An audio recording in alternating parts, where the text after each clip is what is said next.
I hope you're having a great day. I hope you're staying safe at home. Today I want to talk about something that I've seen a couple of times in my career over the last couple of years. I've had the honor and the privilege to witness two women with multiple sclerosis in wheelchairs walk a year later. Yesterday, we had the honor, our team had the honor to see a lady who could not walk start to walk again. Okay, do we have a magic drug? Do we have a magic pill? Absolutely not. They don't exist. All of these people took their medical treatments, which was right for them. All of them made changes in their diet. That was right for them. A lot of them changed their lifestyles. But let me tell you one commonality that I've seen in miraculous healings, which are not really miraculous, because all of us have the power and ability to practice it every single day. You know the difference in results between patients, between students, between people in corporate organizations, the difference between results is always the attitude, the way we think, the mindsets. Of course, there's biasness in organizations. There are some people who cannot afford the best treatments and some who can. But put that aside. I'm talking about the ability within you to make that difference. Let me tell you a little bit of a story. About 5 years ago, I remember there was this lady who came from a village. Okay, some NGO had sponsored her for her cancer. She had breast cancer, and they had sponsored the first chemo cycle. So she was at a particular hospital in Bombay, and I met her that morning.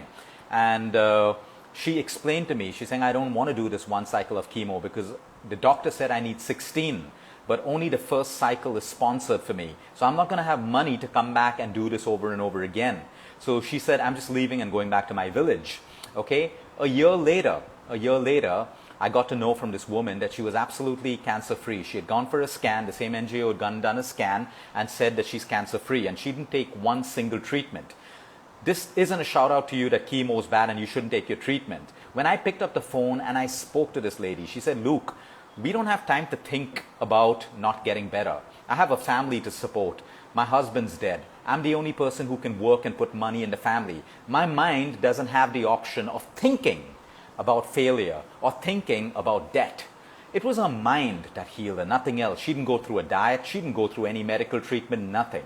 What I'm talking about is affirmations. Again, this lady yesterday said one thing. Okay, I've eaten good food. I've taken my doctor's medications, but I know what has gotten me to walk today. The other lady who had multiple sclerosis lives in Africa. First time she met me, in a wheelchair. A year later, she came walking with just a stick. I sat her down. I said, what do you think healed you? Because we constantly want to learn. I know 100% that only nutrition alone is not going to heal you. Medicine alone is not going to heal you. There's a lot more. And all of these people have one thing in mind. Luke, we started believing that we will walk. We did not accept the verdict that we have to stay in a wheelchair all our life. Okay? Now some people, through destiny, will be stuck in a wheelchair all your life. But if you don't try and you don't believe that you can get better, that's the first loss. You don't know what's going to work for you or not. The commonalities in all of these patients were their affirmations, what they told themselves every single day. There's one part of the world telling you, you're never going to get better, accept this is going to be your life. You can invest in comfortable wheelchairs, electric wheelchairs, all of that stuff. I'm happy it all exists.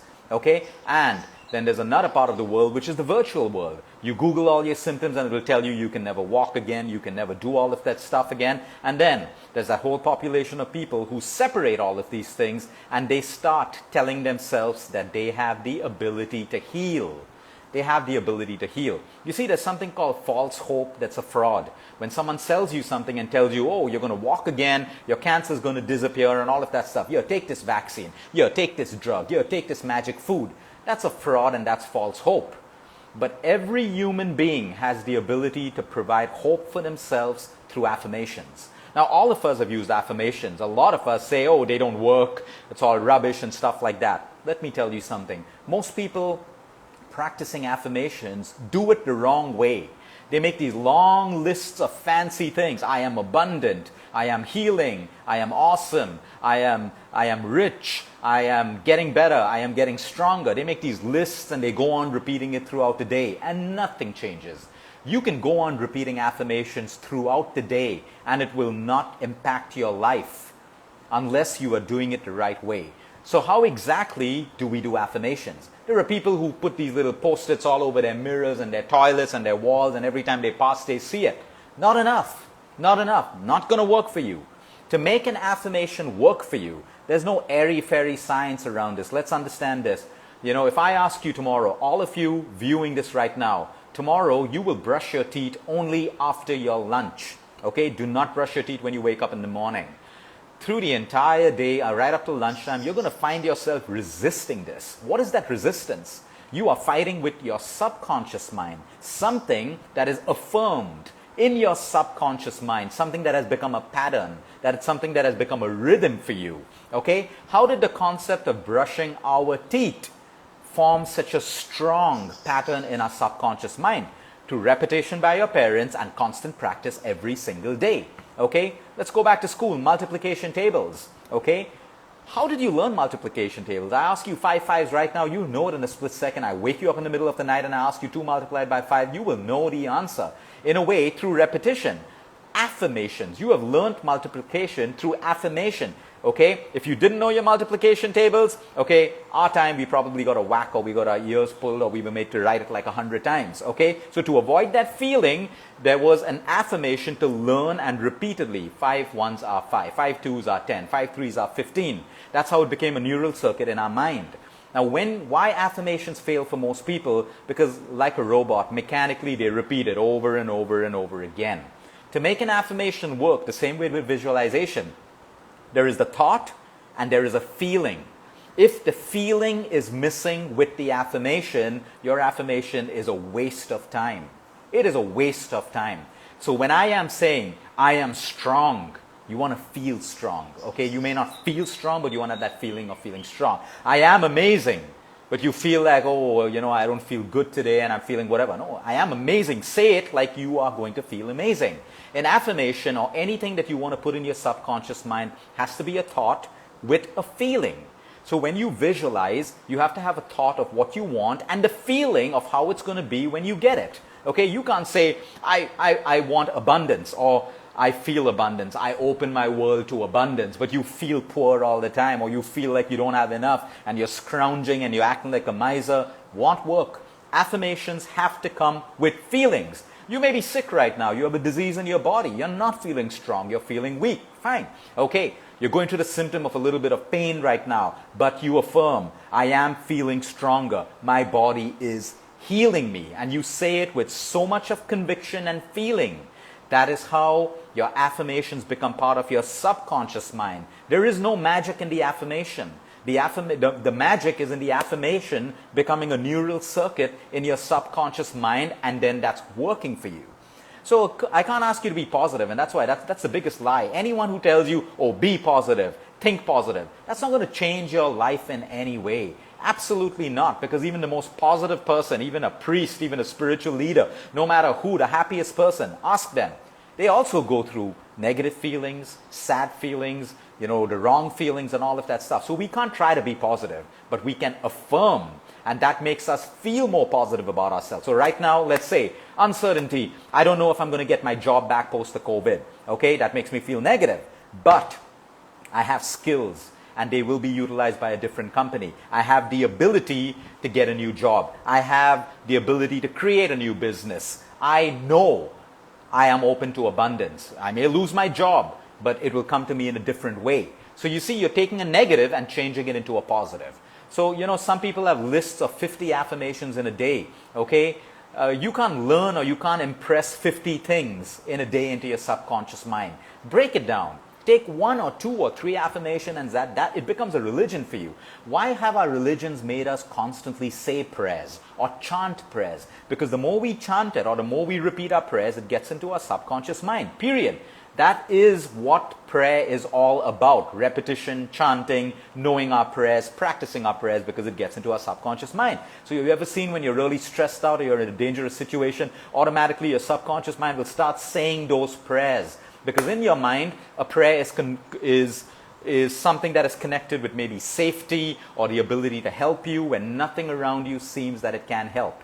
So make 1, 2, 3, or 4, or 5 affirmations. It's as simple as that. But when you practice it with feeling.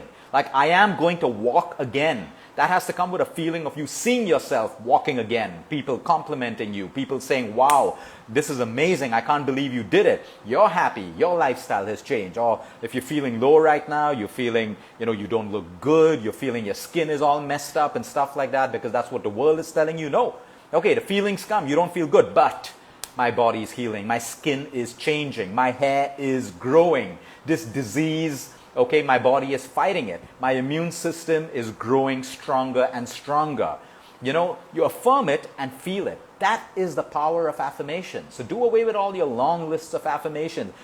It's a nice idea to put post-it notes all over your office, but every time you see it, don't just read it and get back to your work. Feel it. Feel it, okay? I am abundant. How does it feel to be abundant? If you don't know that feeling, you're never going to get it. It's as simple as that. People who achieve a lot in life, they've already prepared. They're already prepared of how it's going to be when they achieve it. And that's why it's driven from a true desire. From a true desire. Today I can sit you down and you write 100 things that you want, but they're not true desires in your heart. You don't feel it enough for it to manifest in you. So it's extremely important for you. There are affirmations that cover every aspect of your life. I've spoken about this before. A very powerful affirmation. Every day, in every way, I'm getting better and better.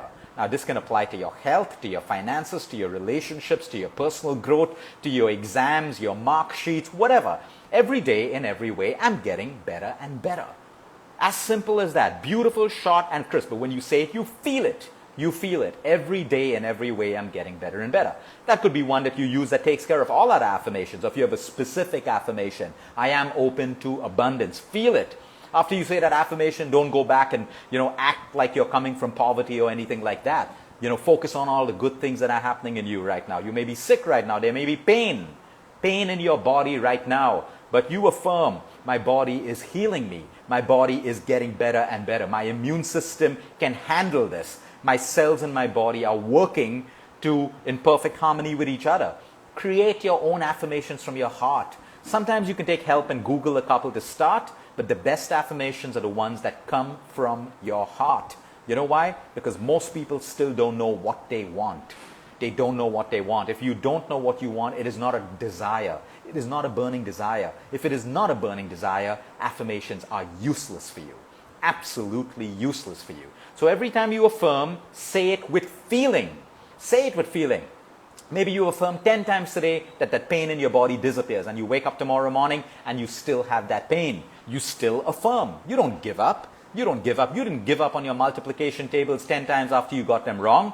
You didn't have a choice. You still had to learn it, and that's why it is part of you today. Everything that has become part of you, the good and the bad, has happened because of self-talk. The bad, negative self-talk. You keep telling yourself that, oh, I'm unworthy of this. Oh, I'm ugly. Every time I look in the mirror, I just hate myself. Guess what? That's an affirmation in its own sense. You're affirming the negative, and that's becoming you. Every time you tell yourself you're not good enough, you've gone through a couple of broken relationships, you've made a couple of mistakes in your life, but you keep beating yourself down and telling yourself and reminding yourself about it, what are you doing? You are only affirming the negative, which is now becoming you. So you got to take that energy that you put in the negatives, and now you got to put it in everything that you want. And make your affirmations. They are super powerful. This doesn't mean your affirmations are replacements for your medication, for your lifestyles, for whatever the doctors have told you. No. I'm here to tell you that how you can strengthen yourself and how you can enhance your results by just simply affirming what you want and how you want to be. Have a great day, everyone. And one more point. Teach your children how to affirm. Because you know something about kids, they do everything with feeling, unlike adults. They do everything with feeling. Teach them to affirm at this young age, and I promise you, it will become part of their life. No one can ever say that, I don't know how to affirm. I don't know how to do affirmation. You've already done it throughout your life. Everything you've learned has happened through affirmations. Everything that is on autopilot in your own body is already affirmations. If you are the kind of person, every time you see someone, you want to judge them and talk, that's what you've affirmed, judgment, and that's why you keep doing it. So you can also change that by affirming new things. I can change old mindsets by making new mindsets. I can't get rid of old mindsets. You can't do that. It's impossible. You can't get rid of negativity, but you can rewire it. You can rewire a poor mindset by building a new mindset. So today, if I want to say that all my life I've judged people, passed comments about people and stuff like that, that's become my nature. How do I change that? By stopping to do it. Every time I see a person, I recognize people. I recognize everyone's different. Everyone has their own unique sides. So I'm making a new neural pattern. I'm making a new mindset. So practice your affirmations. You cannot go wrong with them. Look at people who have built billion-dollar in industries. In a way, they have visualized. They've seen where they want to be and they think about it all the time. In a way, they've affirmed that that is my goal. I'm going to get it. And they think about it and they feel it and they think about it and they feel it. So affirmations work. Just do it the right way. Don't make it a mechanical process. Affirmation with feeling. Affirmation with feeling. With feeling, with feeling, with feeling. Have a great day, everyone. Until next time, eat smart, move more, sleep right, and breathe deep.